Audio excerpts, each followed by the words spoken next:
Welcome in. Thanks for joining us. Now, later in the show, we are dedicating nearly 10 minutes to government transparency.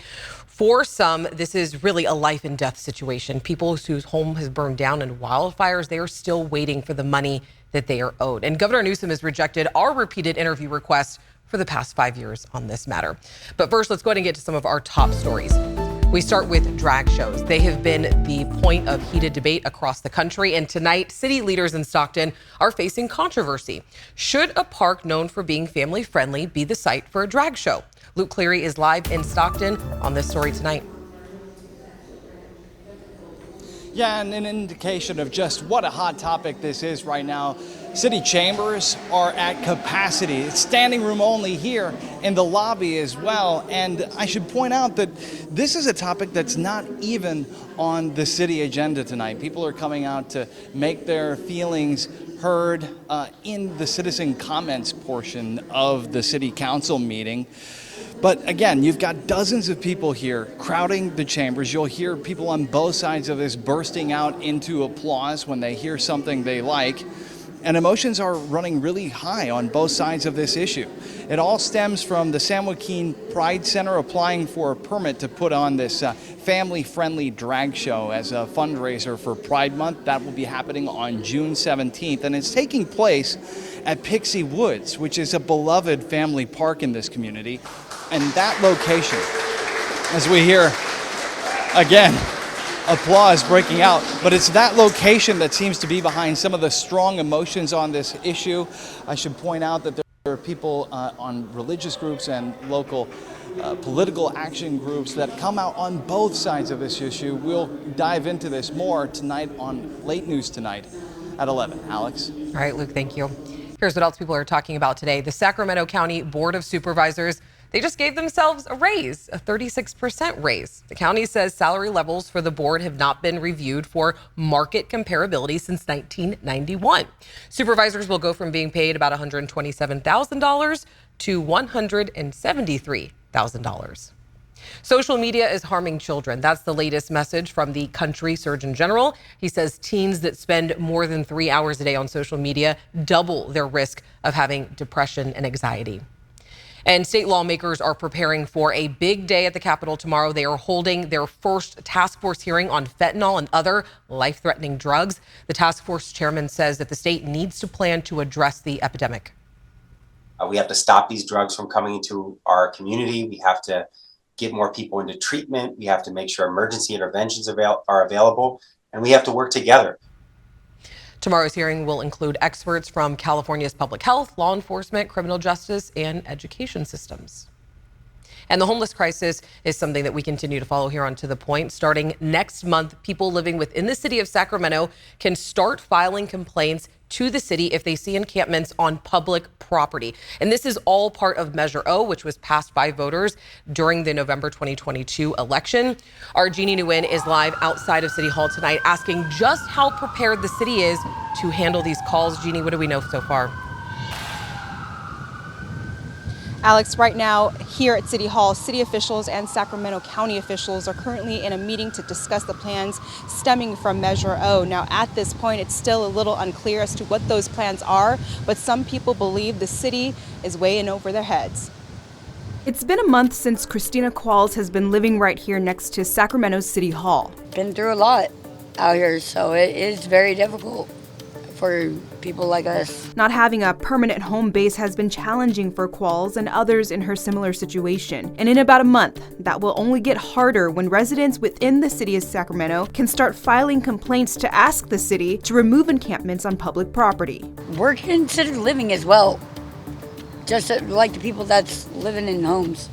So honestly, I would disagree with it. This is all a part of Measure O, or the Emergency Shelter and Enforcement Act that was passed by voters back in November. It requires the city and county to provide resources like beds, shelter, and treatment for those that are homeless. On top of that, it will make it illegal for anyone to be living in an encampment without proper power, running water, or a bathroom. I really do think that the city is going to be overwhelmed with phone calls. For advocates like Bob Erlenbush, he believes the city doesn't have the proper tools to address everything that needs to be done. I would not be surprised to see the start of some lawsuits of not only businesses, but neighborhood associations and private citizens suing the city for failure to follow the mandates of Measure O. ABC10 asked the city what has been done, what still needs to be done, and if the city has the proper infrastructure to manage the amount of calls that will start to come in. The city spokesperson would only say the city is currently in the implementation process and will share more information with the public soon.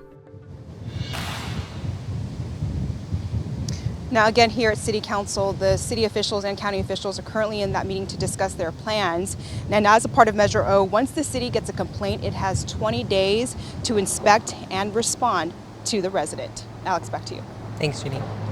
Coming up next on To The Point, it's almost June and crews are still clearing snow from roads, how it's impacting the upcoming holiday weekend. And I'm tracking more showers and thunderstorms in the Sierra, how that is also influencing some of the flood concerns heading into the weekend. And addressing Governor Newsom's non-answers as he raises his national profile, local news like us find it increasingly difficult to get answers on issues facing Californians. It's beyond simply ignoring a question, then it becomes obstruction. We're going in depth how the issue is really impacting lives, especially those who survive disasters.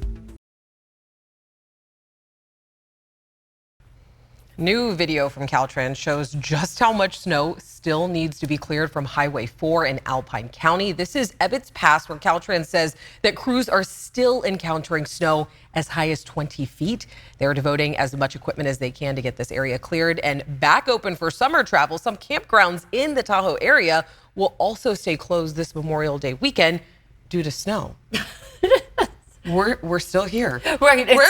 It is hard to kind of wrap my head around the fact that we're heading into Memorial Holiday weekend because we keep seeing these images of all that snow, right? But we are going to head into the unofficial start of summer with some unseasonably cool weather. Now, we're still tracking areas of showers and thunderstorms, especially through the northern part of the Sacramento Valley and in parts of the northern Sierra. So it's rain on top of snow that will add to the additional snowmelt concerns, especially for the Walker, Carson, and Merced rivers, whereas over on the Russian River, just a whole lot of water flow. Those are some of the regions that folks like to visit for the Memorial Holiday weekend. Temperatures today came down a lot since yesterday. We only hit highs in the 70s and 80s for the valley, the foothills, even close to 70 for the Sierra, despite the fact we had the cloud cover. But that's markedly different from yesterday with a high of 92. So we today dropped below average. That average high sits in the lower 80s for most of us in the valley. Low pressure system will keep the active weather going, particularly through the Sierra, parts of the northern Sacramento Valley, at least through Thursday. Then a little bit quieter heading into the holiday weekend for the valley. Highs in the 60s tomorrow for the Sierra. We're in the 70s for the foothills, close to 80 for much of the lower elevations of the foothills. 60s along the coast, heading inland. We're in the 70s and lower 80s. Beautiful day to enjoy this spring weather. 5-day forecast you can see throughout the region. We are going to keep that risk of thunderstorms through the holiday weekend for the mountains. But otherwise, it's going to be a dry and mild holiday weekend through Memorial Day. Welcome back. Let's go ahead and get into our firepower money investigation. Governor Newsom is under scrutiny for how his administration deals with tough questions. As the governor raises his national profile, local news organizations like us find it increasingly difficult to get answers. Investigative reporter Brandon Rittiman takes a deeper look, starting with his own questions that have gone unanswered for years. The silence from Sacramento echoes across these hills. In Calaveras County and many others, you'll find people like Carol Castle struggling to rebuild their lives after man-made disasters. It's why they want answers from Governor Gavin Newsom. He doesn't care. Isn't the governor supposed to be for the people of the state that he lives in? Back in 2015, Carol escaped the Butte fire. The fire was started by one of Governor Newsom's major campaign donors, PG&E. CAL FIRE arson investigators found PG&E at fault. The company agreed to settle. And yet, Somebody gave this to us when the refrigerator inside went out. as recently as last year, Carol and her husband were still waiting for their PG&E money. The floor of their trailer broke years ago. They had to resort to building a tent as their shelter. Greed. It's an ugly thing. Carol isn't alone. Many of her neighbors still live in camping conditions. So do survivors in several other counties. PG&E filed for bankruptcy to settle 24 wildfires started over a span of 4 years. 131 people died. 70,000 survivors went after PG&E for damages for burning their homes and businesses. 3 years later, some have been paid only 60% of their money. All the survivors have been warned not to expect to be paid in full. The hard truth is, PG&E's bankruptcy plan is leaving them short. That plan was brokered, blessed, and bolstered by Governor Gavin Newsom. We want answers for those thousands of survivors. We've asked more than a dozen times over the past 5 years to schedule an interview, but we've only ever been able to question the governor unscheduled.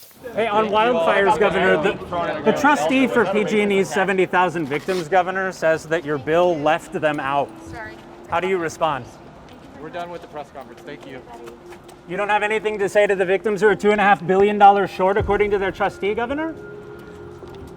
It's just making it impossible sometimes to do this job. Alexei Kosseff with nonprofit news site Cal Matters recently reported on the lack of press access in Governor Newsom's administration.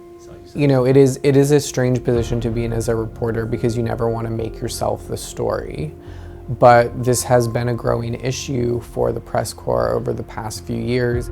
At its most extreme, Kosseff reported, staffers physically blocked journalists from approaching Governor Newsom.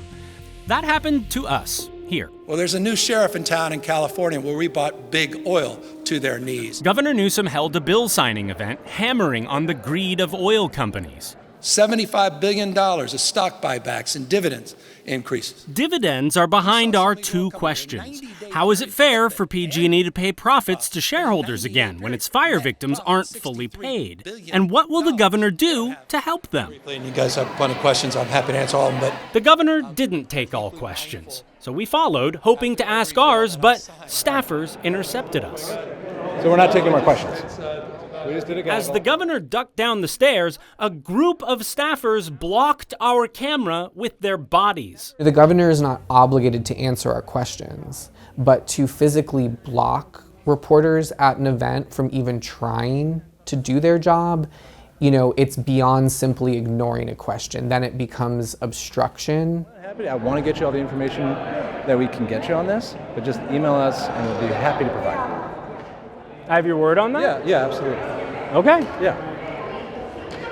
Thank you. Been there, done that. Steve Maviglio was press secretary to Governor Gray Davis. He's trying to prevent an embarrassing question, and that's his job. I don't know what to prove of the way he handled that, but you know, he now has an obligation to provide that, and you should keep airing that until you get an answer. I have your word on that? Yeah, absolutely. Okay. Yeah. Thank you. These people are going to be shorted. Oh, I want to get you all the information you can, okay? By email, we asked for the 12th time in 5 years to interview the governor about PG&E. Our request was denied. Hold the guilty party, PG&E, the convicted felon, responsible for the crimes that they have committed. Steve Bradley's grandma, Colleen, on the left, is one of PG&E's 84 manslaughter victims. She died in the 2018 Camp Fire. His mom, on the right, also lost her home. She died later, waiting for her PG&E settlement money. They should have paid for, my mom. It would have been nice if she could have gone home in her last days. The governor's office never agreed to sit down with us, so we showed up to another event, this one on abortion access. Governor, PG&E on its most recent earnings call said that it was going to go back to paying a dividend later this year. Meantime, the 70,000 wildfire victims are still waiting on their payments. They're being told not to expect to be paid in full. I'm curious to know whether you think that's fair and why, but more importantly, after your administration said that the state should ensure fire victims are treated fairly and fully compensated, is there anything, what do you plan to do to try to get those victims to 100% of what they're owed? Well, we're here talking about the pending looming fire that's in front of us, and I appreciate the question on PG&E. That's well-established territory in terms of the comments we've made and the work we did collectively, not only as administration in partnership with the legislature. I don't know about the dividends call at PG&E, and I'll have to get back to you on that. Why is it fair that they pay their shareholders but not their victims? I'm sorry. He doesn't give a shit. He doesn't care. You see it on his face. When you bring it up, he's like, oh God, this again. And how many people in California have been affected by this? Even if not directly, indirectly, their PG&E bills going up to help PG&E pay us.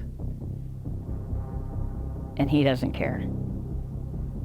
He should not be in office. Later, by email, Newsom's staff repeated the line they've sent us many times before. No governor in California history has done more to hold PG&E accountable.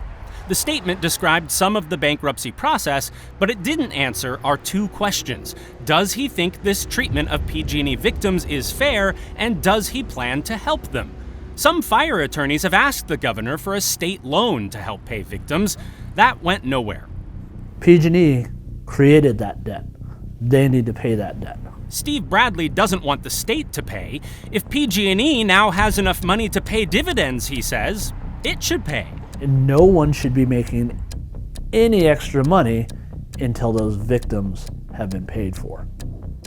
I know legally there is no way to hold them to that standard, but it is the right and moral thing for them to do. He wanted to hear the governor say that, to use his bully pulpit as chief executive of the state, which governors frequently do. He could call out PG&E. He could mention the payment to the shareholders to put public pressure or public shaming on them to kind of address it or speed it up. Political science professor Cristina Flores-Victor says the governor's response made it clear he's not planning to use his bully pulpit for fire survivors. It seems like we've already dealt with this, and whatever political energy has been expended on this topic is done. Newsom has raised his national profile. He's booking interviews with national outlets, highlighting hot-button national issues.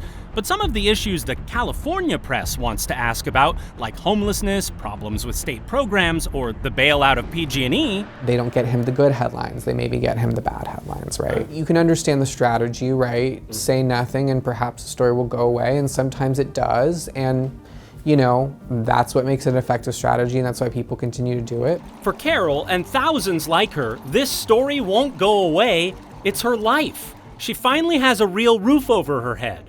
Friends sold her this house cheap. I wanted to emphasize that this isn't because of PG&E. We're not home because of something they did to make up for what they did. This is because I have good friends. There's good people in the world. Today, Carol only has 60% of her PG&E settlement. The Fire Victim Trust acknowledges victims will come up short, but it won't say by how much. Some projections show victims are only going to get about 80% of their money. Carol can't pay 80% of her PG&E bill. Would we get away with that? They would come after us until the day we died. If she gets less than the full amount, Carol will struggle harder to keep the roof she finally has over her head. She sums up what she wants to hear from Governor Newsom in one word: compassion. When you're in that position, you can change the world. You can be part of the solution instead of part of the problem. Well, where's your humanity? Brandon Rittiman, ABC10 News. Fire survivors are also frustrated trying to get help from Congress. On top of the lawyers' fees, they have income tax on their settlements, even if the settlements come up short. We're back after this. On a monthly basis, hundreds of people come through the emergency room at San Juan Medical Center out in Carmichael just for mental health care. A patient would have to wait about 33 hours to get treatment, and now they're waiting on average about 3 hours. That's the story that we're working on for tomorrow. Because how was the hospital able to do this? I sat down with staff at Mercy San Juan to discuss the new unit they've built that's changed the way that they are treating patients needing immediate mental health care. That's coming up tomorrow on To The Point. As always, we want to hear what's going on in your community. You can reach out to me on Facebook, Instagram, or always email me and the team at tothepoint@abc10.com. Have a great night. I'll see you tomorrow.